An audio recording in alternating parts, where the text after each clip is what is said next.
Hi, everyone. I am Amy Vetter, and welcome to the Breaking Beliefs podcast, where anything can be possible, because when you believe you can, you will. This series is all about getting honest with ourselves and noticing the things that we carry with us. We each have our own life experiences to go from, and sometimes it's hard to truly understand what it's like to be someone else. What we can do to create change is to start with us. If each of us took one action each day in our own lives, we could collectively change the world around us. But what does it take? It takes work, it takes practice, and we have to be honest with ourselves as we get there. Welcome to this episode of Breaking Beliefs, where I interviewed James Metzler, a CPA and CGMA and the founder of the Metzler Advisory Group, a consulting firm that provides services for the CPA profession and that serve the profession. Jim has dedicated this phase of his career to helping emerging leaders and partners develop the leadership skills to be successful in their CPA practice. He also mentors a number of recognized national leaders and CEOs in the profession as well. Prior to that, he was the vice president of small firm interest for the AICPA and a member of its senior management team. Prior to joining to the AICPA, he spent 32 years with James Metzler and Company CPAs in Buffalo, New York, where he was a partner and was also a co-founder of Gemco Information Group, Inc., a successful technology consulting arm of the firm. He spent 3 years as co-founder of the Convergence Coaching, a national consulting firm dedicated to helping CPAs prosper. During this interview, we talk about his journey to becoming a CPA, the pivots he has taken during his career, and the importance of a 360 and the lessons we learn as leaders when we are open to the process. I hope you enjoy this interview with Jim and share it, like it, to whoever could use this kind of advice and stories during their day in their leadership skills and also just to re-energize and reset. Welcome to this episode of Breaking Beliefs, and I am very excited today for my guest, James Metzler. And Jim, do you want to go ahead and just give a little background on yourself before we get started? Yeah, absolutely, Amy. This is going to take a while because I have a long background. Anyway, I'll start at where I started as a CPA.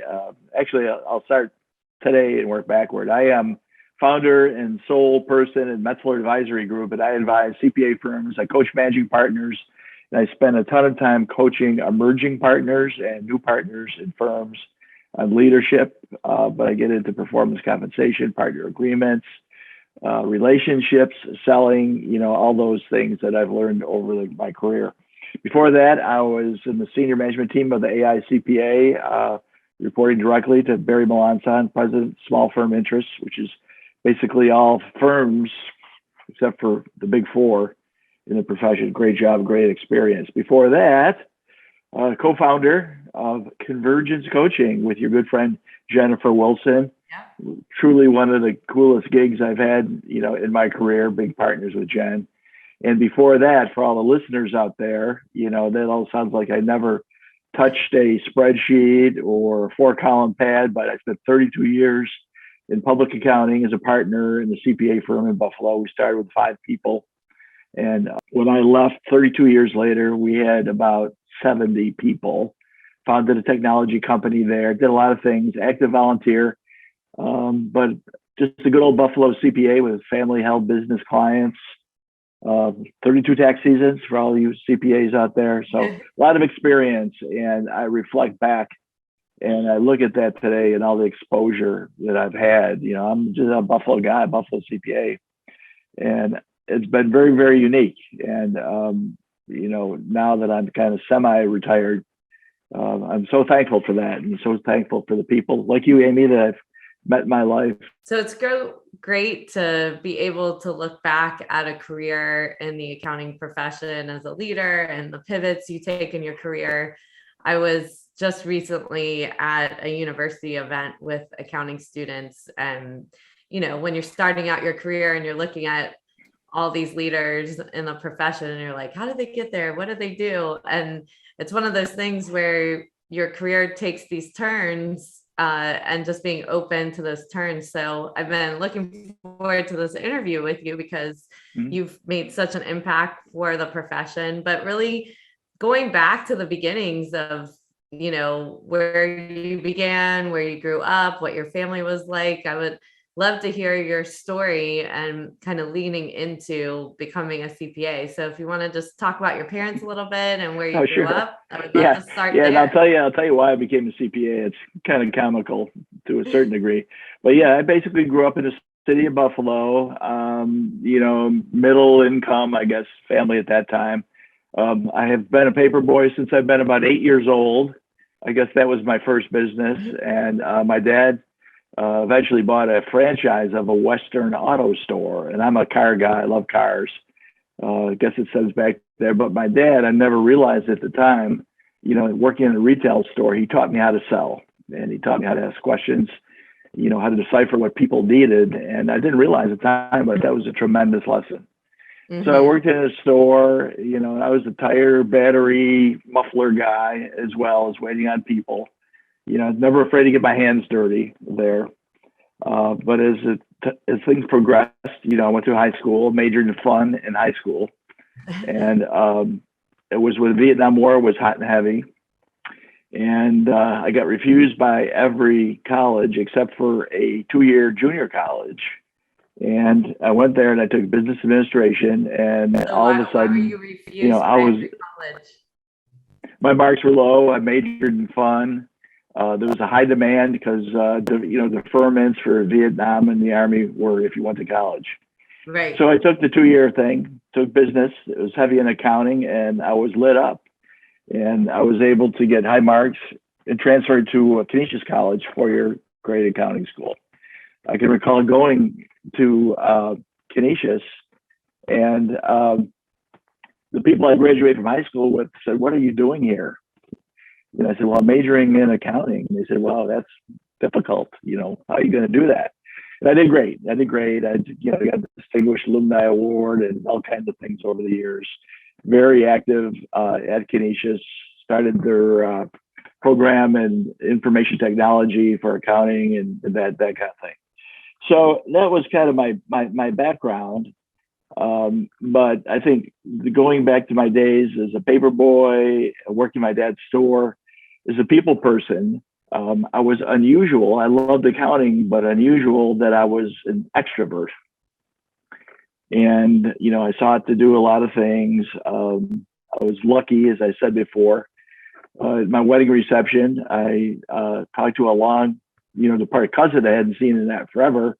Turned out he was a partner in a CPA firm. I got back from my honeymoon and he said, "Come in for an interview." And that was the beginning of the change of my life. So I took the job, $100 a week, firm of 5 people. That's pretty amazing that you ended up in accounting in this 2-year school. And I want to just pause on that for any students listening to this podcast, because what you said, I think, is really important.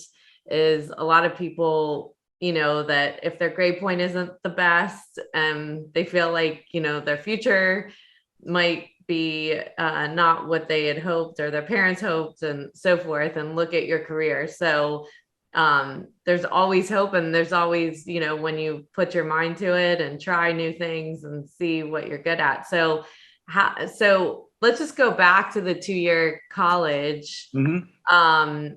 And maybe you can tell me a little bit why you chose accounting when you got there. Like, how did you even find it?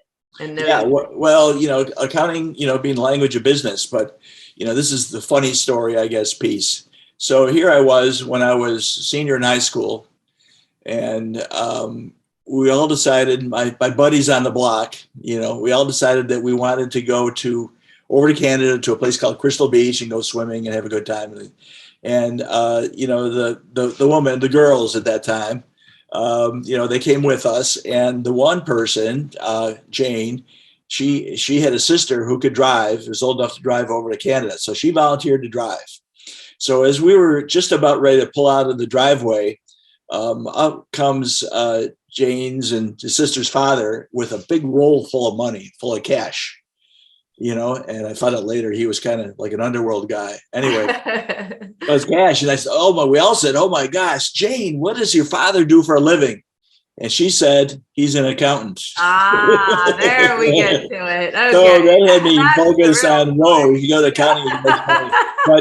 But then when I actually took accounting, I just kind of my dad's background with the retail store and that, it just seemed so, value of that information, so impactful, so widespread. So, I mean, I loved it. I love it today, 50 years later.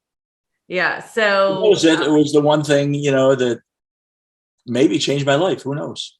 Yeah, absolutely. Just seeing the wad of cash. Yeah, absolutely. Yeah. In those days in my life, that was, paper boy. I'd never seen that much cash. Well, and it's interesting too. We never know what impacts kids and so forth. But I interviewed Kimberly Allison Taylor on here, and that was the same thing. Was she had an accountant came to the school, and she's like, okay, they manage the money. They must have money. Yeah, that's what I want. I want to be an accountant. So yeah. Well, I guess maybe that was maybe that was the influence, but I love the clients. I'm on some private company boards today, actually, of the former clients I had, and those relationships. The notion of relationships, and that's been a key driver, I think, in my advice, and the notion of the depth of relationships. This debate we have in a profession on value, and value billing and all that. And I think, first you got to understand what value is and what clients and business people really value.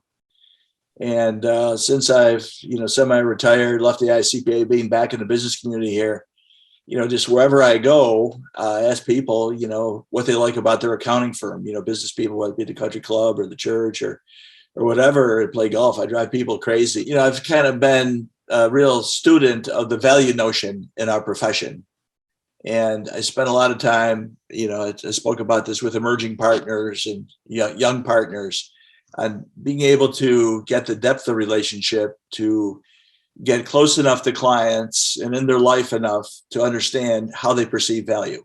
Yeah. So before you can value bill, and before you can have a platinum or a gold or whatever level, just understanding where they feel pain. And when I was with the AICPA, I commissioned a fellow by the name of Leo Pusateri. He wrote a book called "You're the Value," and that was very good, and that emulated everything that I had been brought up, in that background about connecting with people. And today those connections continue to give me great reward. I've mentored some of the top people in the profession. And it's all, relationship, being honest and open, understanding oneself, self-honesty, which can be an ugly thing sometimes, and really just really being real. That's why, Amy, I like your message so much, because you write a lot about that. Kind of this notion of body and mind and who you are, what you're about, how you show up, is where, success is. I mean, right. It's greatly rewarding, the depth of relationship. But when you turn that into even prospective clients, contacts in the community, lawyers, everybody, just being able to converse and ask powerful questions like that really naturally increases your business, gets you new clients, and gets you to a really good place. So because we're CPAs, we have the opportunity, tremendous opportunity to know people at that level. Yeah, absolutely. So I want to stay back in your history a little bit before we get there. With your father's business, I know that I was working in my mom's business growing up. So, so besides, seeing your friend's father, I know it was a struggle for my mother, who wasn't an accountant. And they didn't have the computerized systems that there is today for business owners. So did your father ever give you any advice about accounting and what he thought about it with his own business? Well, I end up giving him advice. He enjoyed doing the bookkeeping. He had a Western auto store, and they had their own bookkeeping system, which was weird. Okay. But after I started learning accounting, I started probing him on. He used to have his own receivables, and his ledger never agreed with his receivables and inventory and all that. And it turned out that it's hard for a franchise business like that to make money, and he was really, you couldn't understand why he wasn't, why there wasn't money in the bank, Right. And so I did more for that, but my dad was primarily about those relationships, and I never realized it until decades later that he taught me all of those things. He took pride in the people he knew in this neighborhood in the city of Buffalo, and they took pride in knowing him. They knew that Bill, as my dad's name, would, help them get through their problems, whether it be with their car or, fixing plumbing, that kind of thing. And, it just in my blood that way. Yeah. And it got me all the way up to senior management team of the AICPA and talking to Amy Vetter. Yeah. Can't be bad. Equal for sure. Yeah. The journey continues. That's right.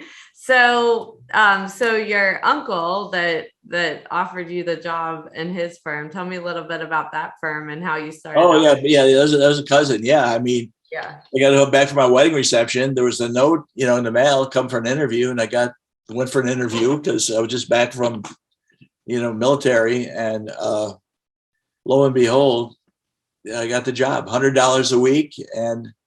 But a small firm is a great place to learn. So, the firm, for a small firm, had just tremendous clients, longtime family-owned companies in the city of Buffalo here and surrounding areas. And so it made it extremely interesting. And a partner there, Ken Gaines, I mentioned his name, he took me under his wing for a lot of years. And, he kind of grew me. And socially, I think, I didn't know anything about country clubs. I didn't know anything about, joining organizations. I never did a speech in my life.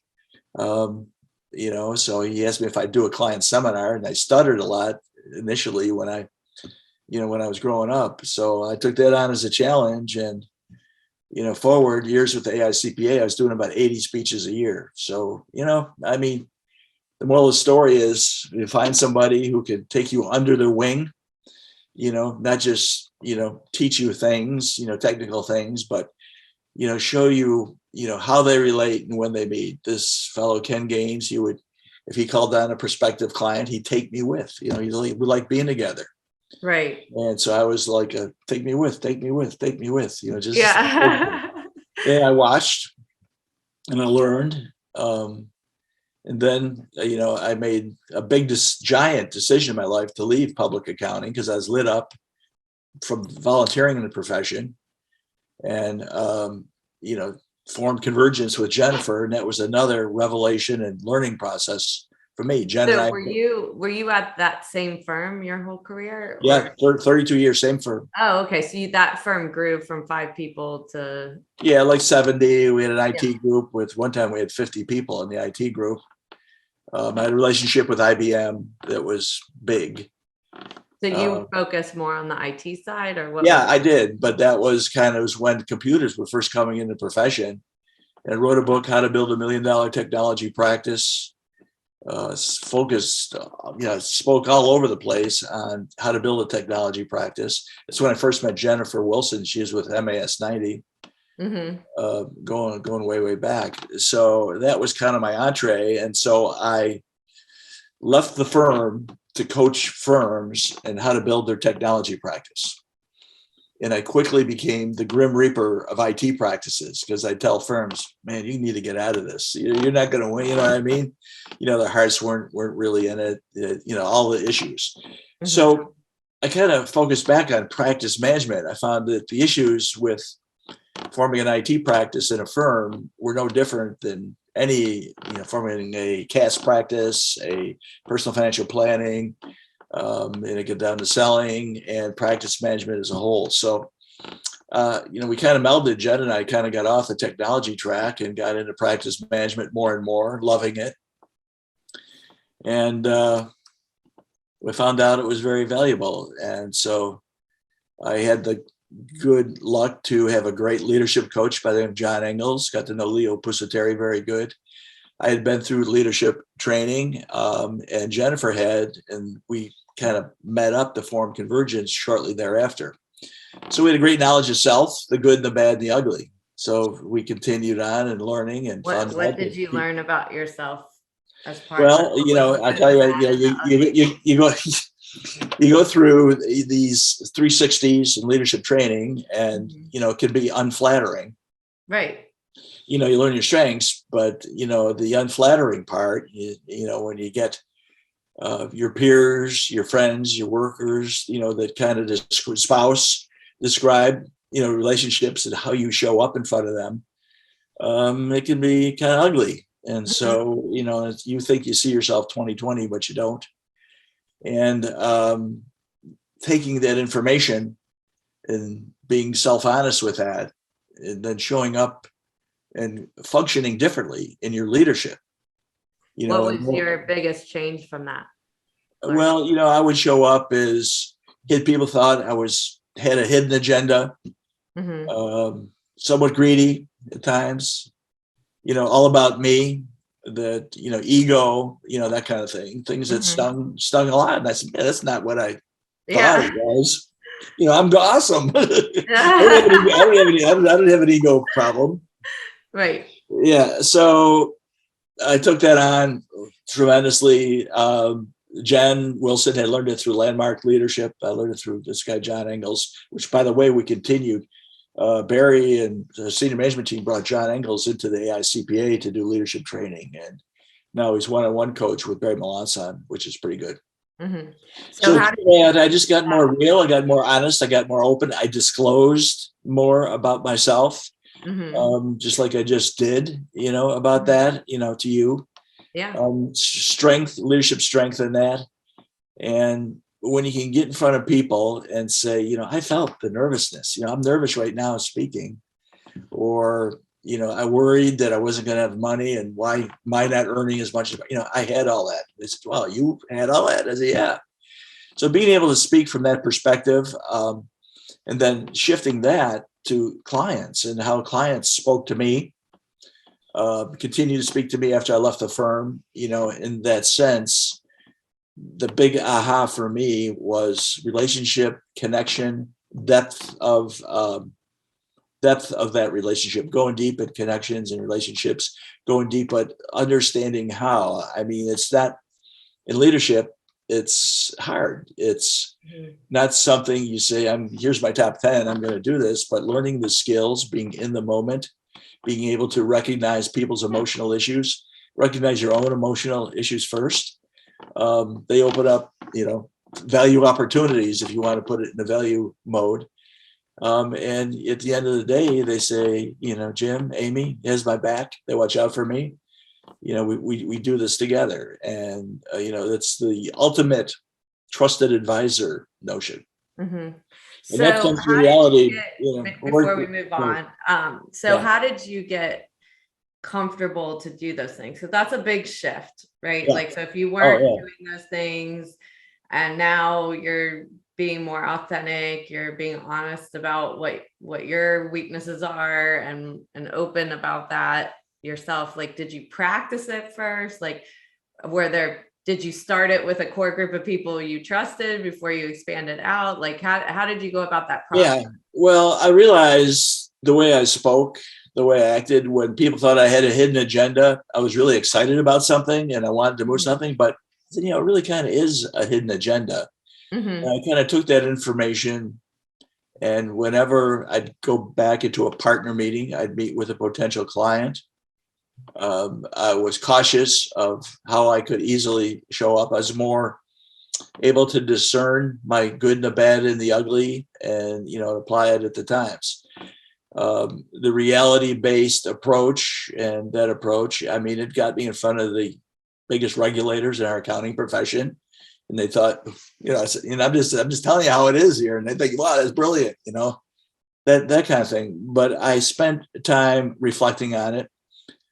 Self-honesty can be an ugly thing, and I realized through that whole process that I didn't want to be in public accounting anymore. I mean, it was huge. I wanted to work in a profession. And I'm, like I am loyal to the nth degree and, to my firm. And I remember coming home one night, sitting on my deck, having a glass of wine with my wife. And I said, I think I'm going to leave public accounting. And she said, my God, you finally admitted it. And I did. I was lucky. It was easy for me to leave because I knew Jen, and we had formed Convergence while I was at the firm. And, I bought the firm's interest in Convergence, so they bought me out. But it was a lot about that harsh, and it was good in that, the 360 and taking that seriously. I don't know what in me made me take that seriously. Maybe because people that I loved and valued, wife, spouse, partners, Ken Gaines, and people I spoke about. Yeah, that's you, Jim. Right, that's you. That's not me.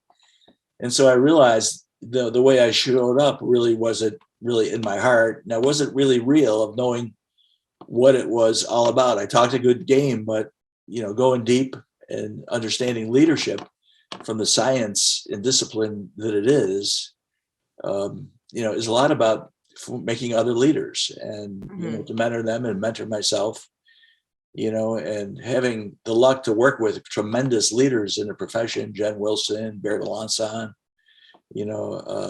all the people around the senior leadership team at the ICPAU and people in the profession, it just all added up for me. Yeah. Well, and I know, the 360 comes up. And for those of you that don't know what a 360 is, it's that you're allowing people to evaluate you that work for you, that work with you, that you work for. So it's, a full circle of people around you. And I have interviewed one partner early on that talked about, he did a live 360 where he actually went in a conference room and people to his face, gave him feedback as well, which was, a very humbling experience, but also what he learned as far as transparency and what people also misinterpret, where, things that they think he's not telling them, and he's able to give them the reason why. So it was, a nice back and forth. But I know a lot of people are very uncomfortable with doing a 360. Oh, yeah. The subjects come up. So how did you get past that? How did you see your other partners getting past that when doing it? And did you feel like, so obviously it made a big impact for you, but do you feel like when you've seen it put into play that it is a powerful thing for people? Yeah. Well, part of the 360 process was that after you get the written report of everybody, telling you good, the bad, and the ugly, you go around to your partners and you say, why would somebody, without personalized, why would somebody say, Jim, me, I'm greedy or whatever, and they'd kind of tell you. That was helpful. But what was really helpful was, Jen Wilson, who I reconnected with, just on a fluke, went to Nebraska, got down with her, and she had gone through the same thing. And coming out of it, we both came out of it with humility, change, different people, and finding that this was black belt level leadership training, doing more reading on it. I took it very seriously, and I knew it wasn't. I don't know. I just didn't have the DNA to get offended. Some people get offended. They, they quit. I didn't quit because I quit because, being honest with myself, I said, I come in here. Partners say, come in here, sell business. So I'd go to the firm. I'd sell all kinds of business. Then go off and I'd do speeches and volunteer work. Within the profession, finding I really love that. And so I realized that I was kind of lying to them. Somehow 360 brought this up. I'd come in and blow smoke in front of them and nicely said, and you go back doing what I really wanted to do. So you put all that together and, self-honesty, I guess, is the key. Yeah, well, and I think it's a really important thing. And like you said, it really pushes you as a leader. And most people, especially through accounting firms, the leadership side is not trained.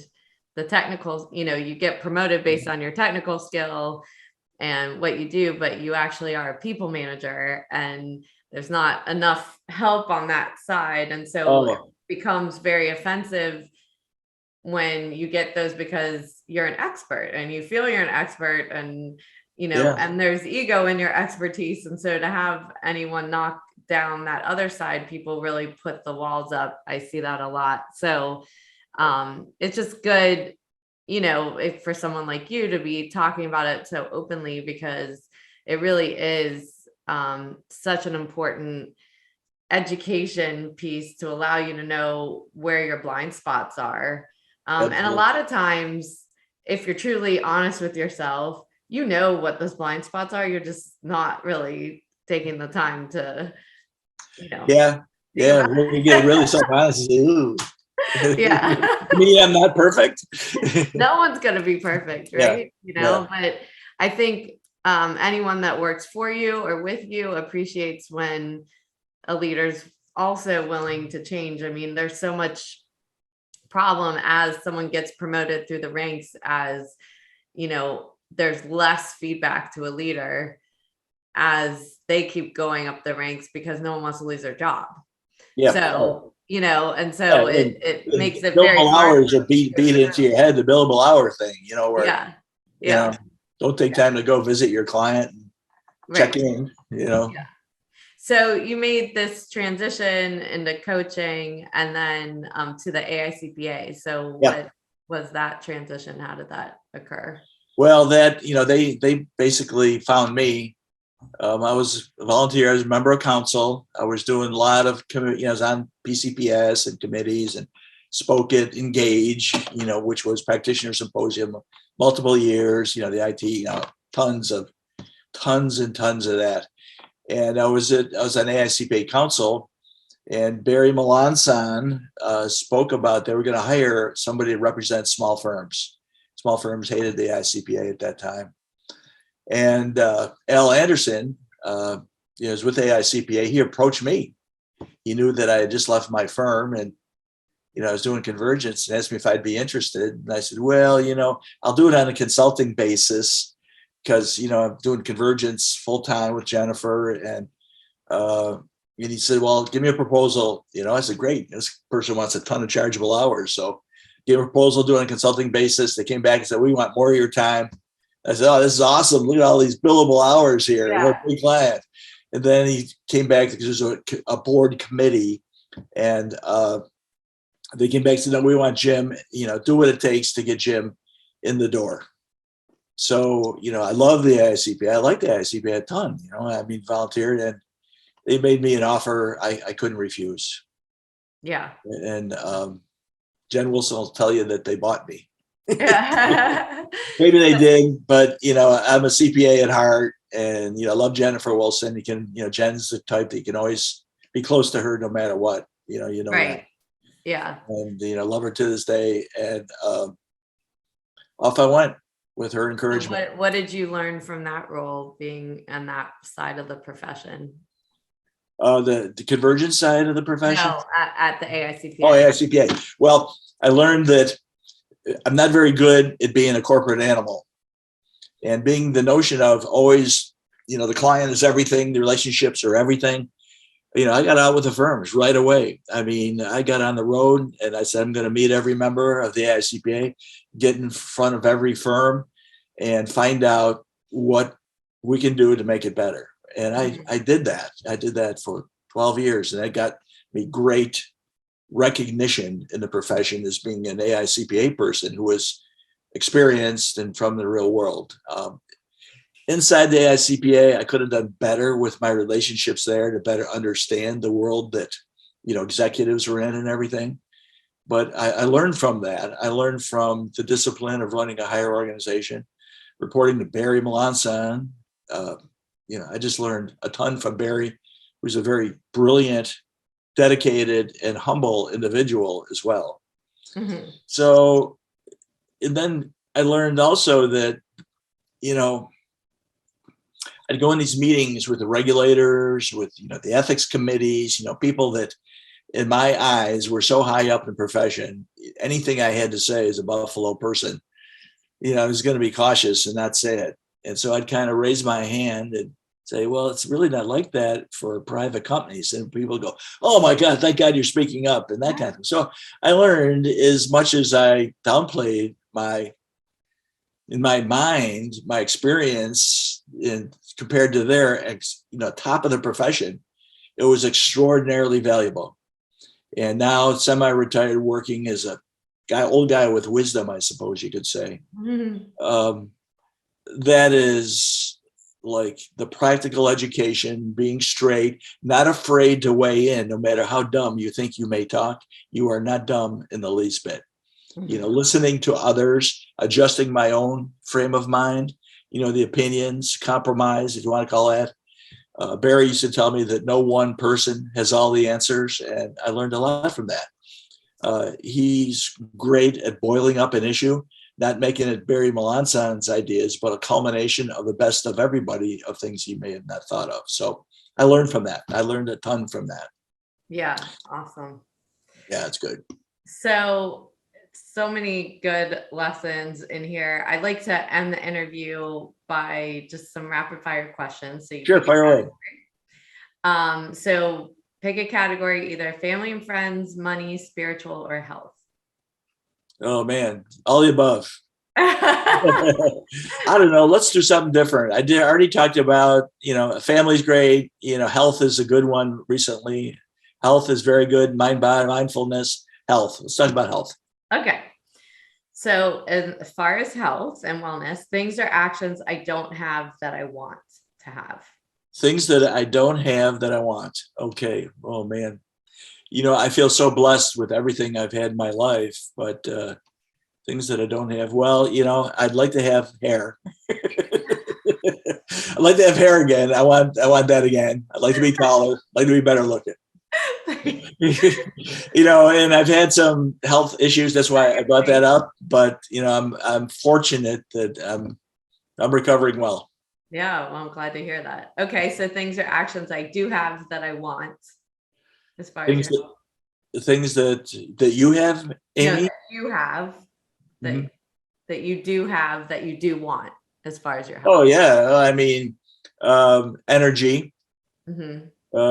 A desire to not look at my age, but look at my activity, focus on activity versus, numerical numbers, and I want that.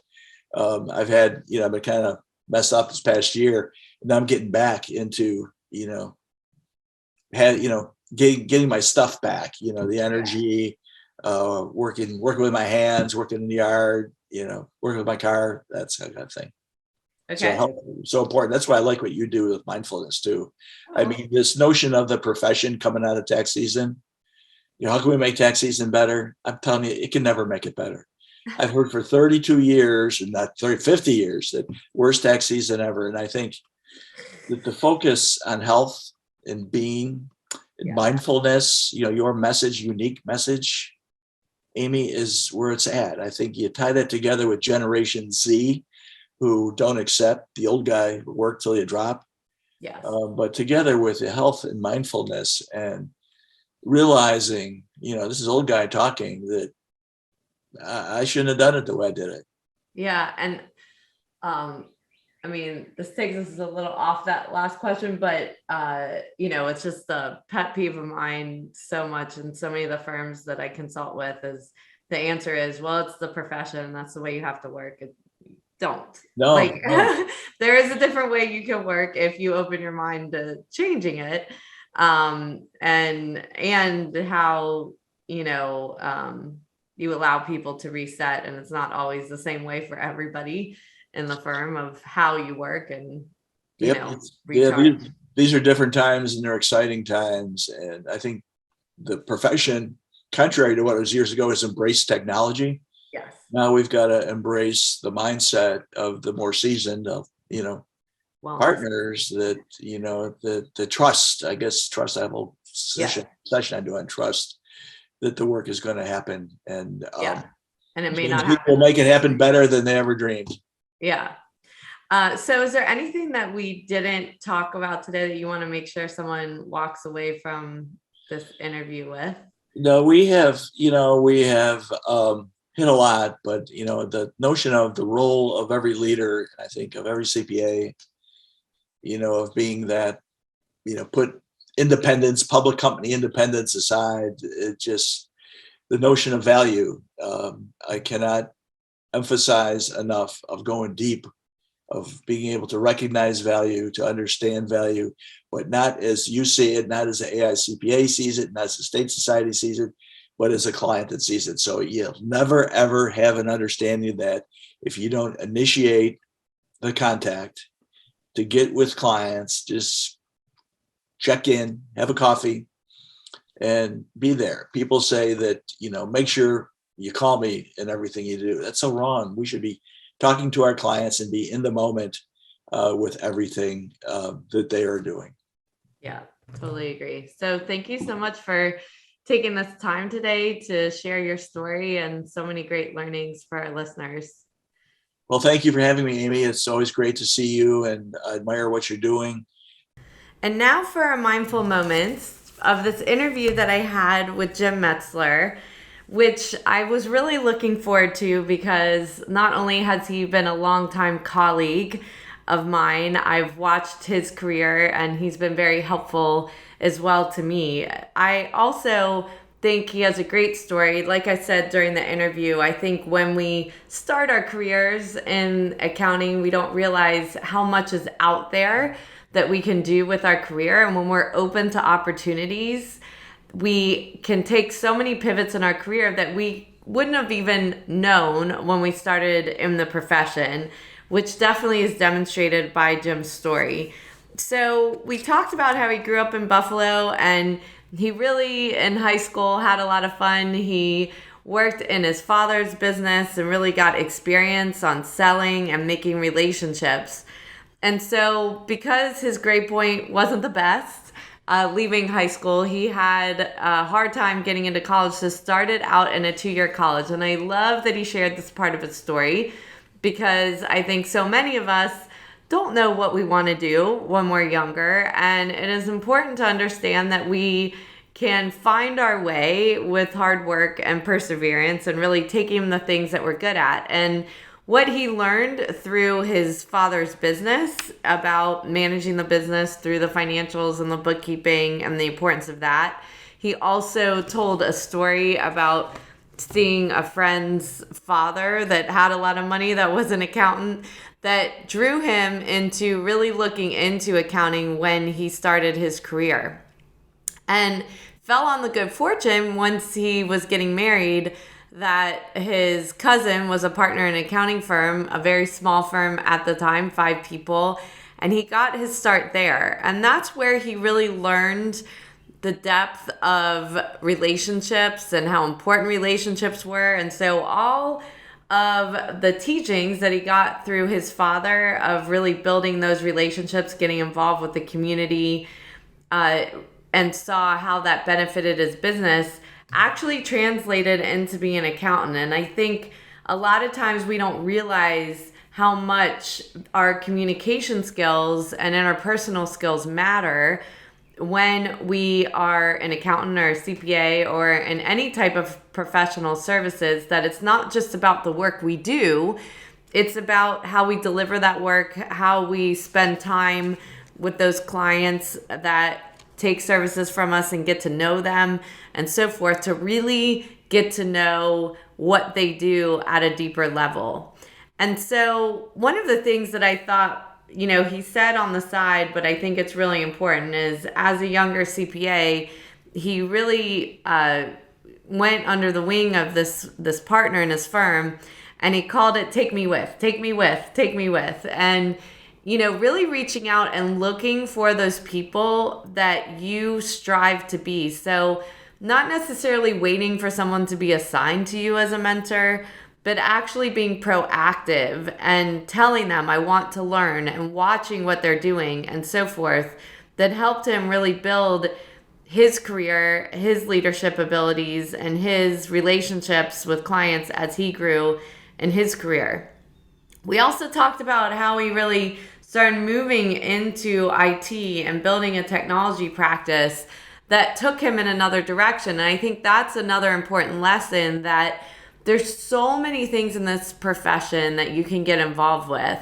And so really keeping your eyes open to what sparks your interest, what do you get excited about, you can start specializing and making your way into a practice that maybe you didn't think about when you first started with that firm. You might have started in audit or tax, but not realize there was all these specializations and other areas you can get involved with. We talked about one of the most important things he ever did as a partner and a leader, and that was doing a 360. And we spent a good amount of time on this because so many people resist a 360 because it is hard to receive those results and not take them personally.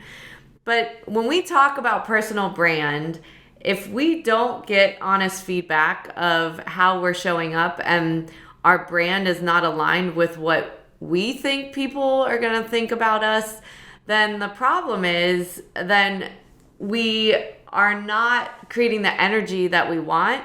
We're not going to get the results that we want.